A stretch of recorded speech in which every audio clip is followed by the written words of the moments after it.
Los temas de hoy son trombofilia y púrpura trombocitopénica inmunológica. Primeramente iniciaremos hablando de la trombofilia.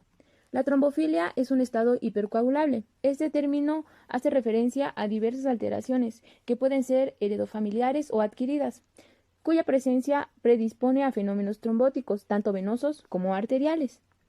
Se van a clasificar en hereditarias y adquiridas. Algunos de estos defectos pueden estar tanto en hereditarias como adquiridas.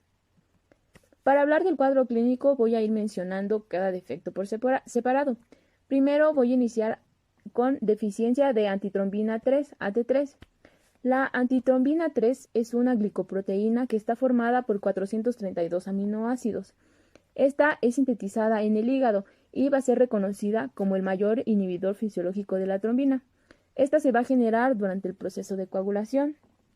Su efecto enzimático inhibidor, además de la trombina, incluye factores activados, como lo son el 10, el 9 y el 12. Fisiológicamente, la inhibición de la trombina por la AT3 va a ser lenta, pero cuando hay presencia de heparina, la velocidad de la inactivación de la trombina va a incrementarse de 1000 a 10.000 veces.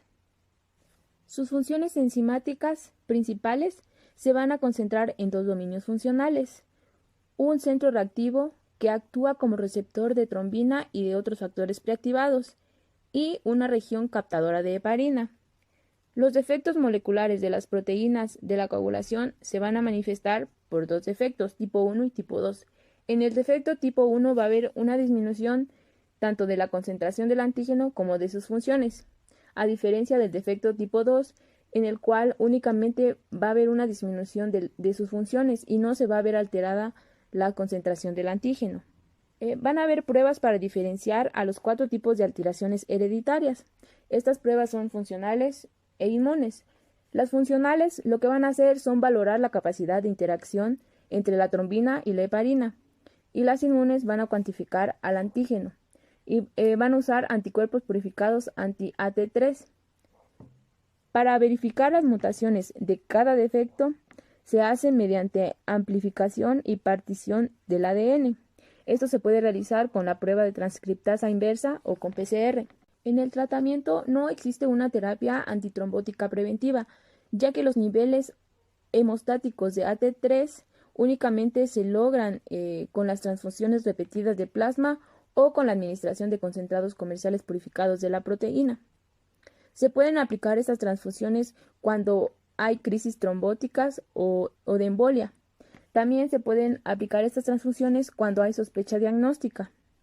En condiciones óptimas, se deben obtener muestras de sangre para los análisis antes de que se administren transfusiones o que se inicie con terapia de heparina, porque la heparina invalida las pruebas.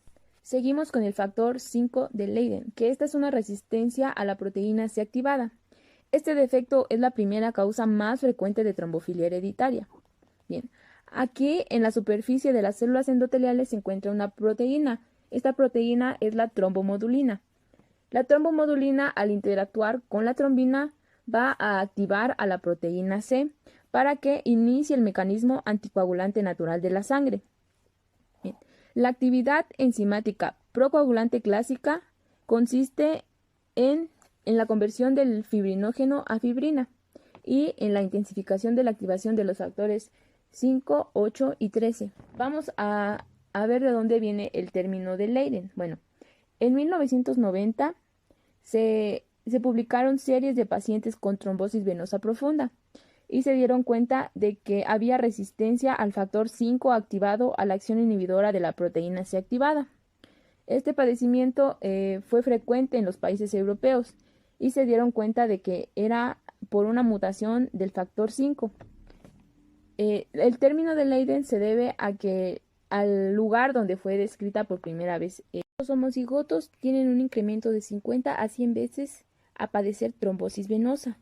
En los laboratorios, si las pruebas simples son inconclusas, se puede utilizar la prueba de transcriptasa inversa o PCR. El tratamiento va a ser con anticoagulantes orales, como la warfarina. En los cigotos no está indicado el tratamiento, a menos de que tengan una crisis de trombosis venosa o que tengan un antecedente familiar notorio de trombosis. a diferencia de los homocigotos, que ellos sí van a tener que recibir anticoagulantes orales de por vida. Seguimos con el factor 2, protrombina. Este defecto representa una sustitución de guanina-adenina en este nucleótido del gen de la trombina. Esta va a ser la segunda causa más frecuente de trombofilia hereditaria. No va a predisponer a trombosis arterial a menos de que haya una coexistencia con otras alteraciones. Ahí sí va a aumentar el riesgo de enfermedad coronaria en personas jóvenes. La mayoría de los casos cursan con un incremento simultáneo de la concentración de la protrombina total, que el límite va a ser de 20 a 30% por arriba de los niveles normales.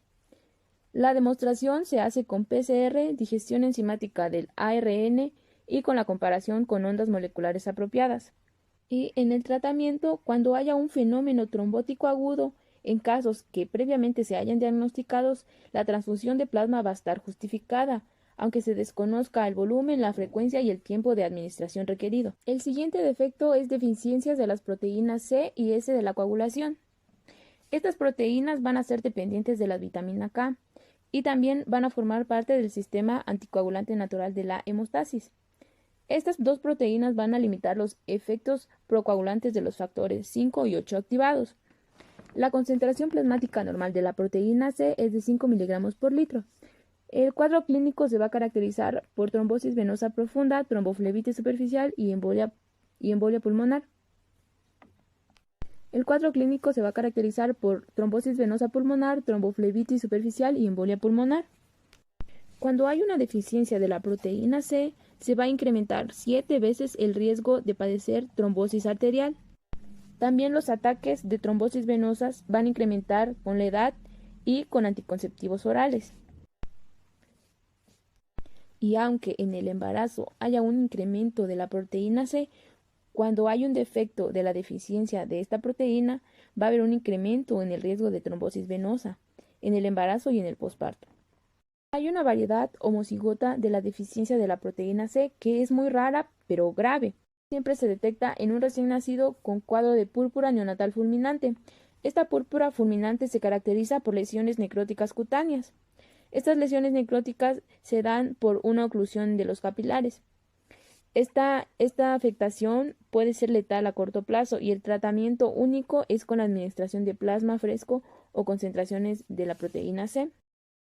La proteína S es una glicoproteína de 635 aminoácidos y este va a ser el único en actuar como cofactor anticoagulante. La concentración normal plasmática es de 20 a 25 miligramos por litro. Esta se hereda de manera autosómica dominante y los heterocigotos tienen una mayor predisposición a los fenómenos trombóticos sintomáticos. De hecho, el 50% va a presentar crisis de trombosis venosa antes de los 45 años. En los homocigotos, los cuadros clínicos van a ser muy graves. La diversidad de combinaciones fenotípicas posibles, el diagnóstico de laboratorio de las deficiencias debe incluir su determinación antigénica y funcional.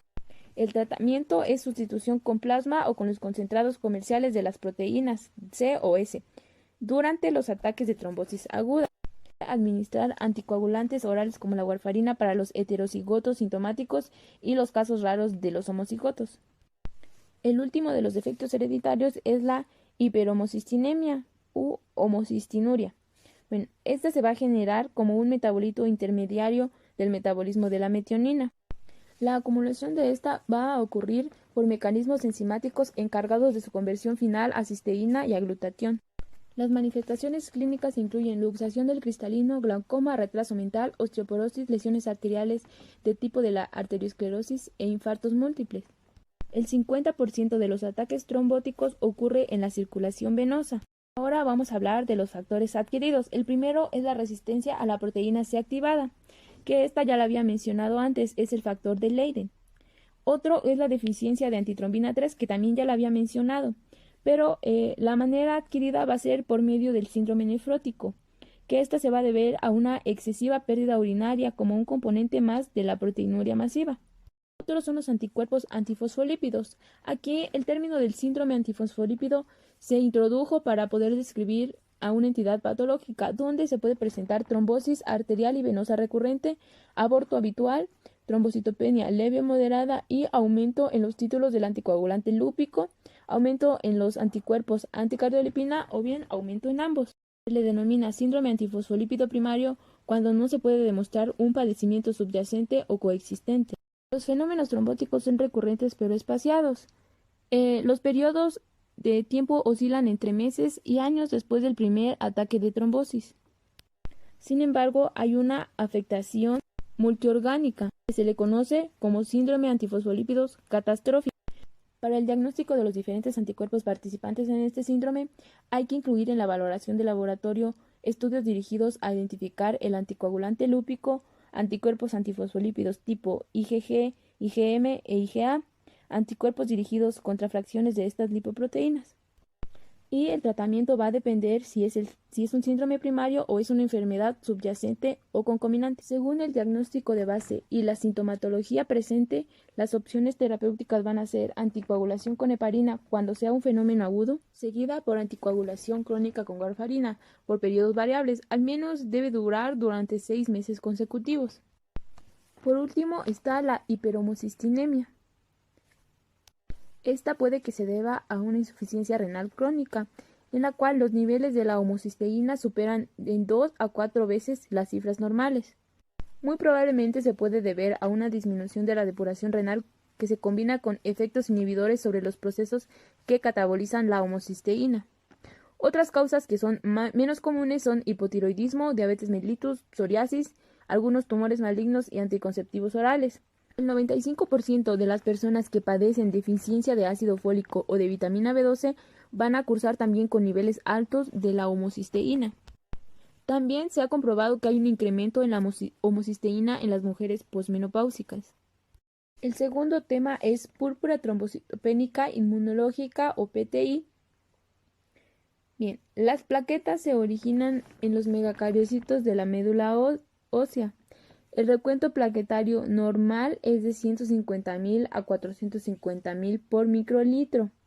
Cuando hay una disminución en las plaquetas, hay un término que es trombocitopenia, que esta puede ser por una disminución en su producción en la médula ósea, por una destrucción periférica o por reemplazo. En la púrpura trombocitopénica inmunológica se van a formar autoanticuerpos que son dirigidos contra antígenos plaquetarios, que estos van a estar presentes en la superficie de las plaquetas y del megacariocito. Hay una teoría del antígeno críptico en la cual los anticuerpos van a estar dirigidos contra esta molécula modificada. Debido a que la púrpura puede ser secundaria a otros padecimientos y la trombocitopenia grave es aquella que tiene menos de 20.000 plaquetas por microlitro. Aquí ya va a haber un aumento en el riesgo de hemorragia espontánea. Cuando el recuento plaquetario es de menos de 10.000 plaquetas por microlitro, hay un riesgo de hemorragia en el sistema nervioso central. La incidencia de los casos nuevos es de 50 a 100 personas por millón por año. La púrpura trombocitopénica inmunológica se va a dividir en dos, una que es aguda y una que es crónica. La púrpura trombocitopénica inmunológica aguda o posinfecciosa de la infancia se va a dar en niños sanos de 2 a 4 años. No va a predominar en ningún género y a partir de los 10 años sí va a haber un predominio en mujeres. Se da más en otoño y en invierno. Se caracteriza por instalación repentina de un cuadro purpúrico con petequias y equimosis por recuperación espontánea de entre los siguientes 6 meses. En el 10% de los niños el vaso va a ser palpable. Hay una teoría que es la del espectador inocente, en la cual cuando hay un cuadro de infección se forman inmunocomplejos. Estos inmunocomplejos se van a fijar en las plaquetas y cuando éstas circulen por el vaso, los macrófagos esplínicos las van a detener y las van a fagocitar. El vaso participa con la fagocitosis que preferentemente es de plaquetas jóvenes. Además, el vaso también es un sitio de síntesis del anticuerpo antiplaquetario. El aspirado de médula ósea es debatible, pero es útil para descartar la leucemia aguda. El cuadro clínico, como ya había mencionado, se va a presentar en niños de 2 a 4 años, aunque también puede presentarse en cualquier edad. Las manifestaciones clínicas son hemorragia petequial púrpura, sangrado gingival, equimosis e incluso con hemorragia gastrointestinal, urinaria o ambas. El inicio va a ser súbito y avanza en horas. El cuadro purpúrico va a presentarse de unos días a 2 semanas, aunque el recuento plaquetario bajo puede durar más. Cuando hay un recuento plaquetario mayor de 50.000 sin que haya manifestaciones clínicas, normalmente no se va a dar tratamiento, únicamente se debe vigilar a ese paciente. Cuando hay un recuento de 30.000 a 50.000, también no va a necesitar de tratamiento, aunque hayan casos de sangrados mucocutáneos. Se va a recomendar el tratamiento cuando haya cifras menores de 20.000 y haya sangrado significativo de mucosas o que existan factores de riesgo. En el tratamiento puede ser con corticosteroides. Otro tratamiento complementario puede ser con inmunoglobulina G intravenosa, que esta se da en pacientes que son resistentes a los esteroides o en casos de urgencia. Último está la esplenectomía, que esta se va a dar cuando la púrpura trombocitopénica dure más de 6 meses, que en este caso pues ya va a ser crónico. Se trata de la extirpación del vaso cuando no hay respuesta al tratamiento. Normalmente se va a hacer después de los 6 años de edad. La otra es la púrpura trombocitopénica inmunológica del adulto o crónica. La instalación va a ser insidiosa, puede incluir una larga historia de hemorragias mucocutáneas moderadas. El curso clínico es fluctuante, hay hemorragias que duran días o semanas que pueden ser intermitentes o cíclicas. Del 30 al 50% son resistentes a tratamientos con esteroides. La hemorragia que se presenta es de tipo purpúrico y se correlaciona con el recuento plaquetario. En la función clínica de la piel y de las mucosas se pueden observar petequias, equimosis, vesículas y bulas hemorrágicas, gingivorragia y epistaxis, hemorragia genitourinaria, menorragia, hematuria, melena y hematemesis. La complicación más seria de la púrpura trombocitopénica es la hemorragia intracraneal. Esta puede ser subaracnoidea múltiple y varía de petequias a grandes hematomas. Esta es la causa más frecuente de la muerte por púrpura trombocitopénica. La retina también se puede ver afectada por múltiples focos hemorrágicos pequeños. Los datos del laboratorio frecuentemente se encuentran recuentos de menos de 20.000 plaquetas por microlitro. En el frotis de sangre periférica se debe examinar hallazgos de trombocitopenia aislada. Se pueden observar plaquetas grandes, microplaquetas, formas irregulares y fragmentos de los megacariocitos. El tratamiento puede ser con corticosteroides. De un 30 al 50% de los pacientes van a ser resistentes a los medicamentos y van a mostrar falla a esplenectomía. La esplenectomía siempre va a ser el tratamiento preferido. Otra opción de tratamiento son los inmunosupresores como la ciclofosfamida, andrógenos, globulina humana anti-D y rituximab.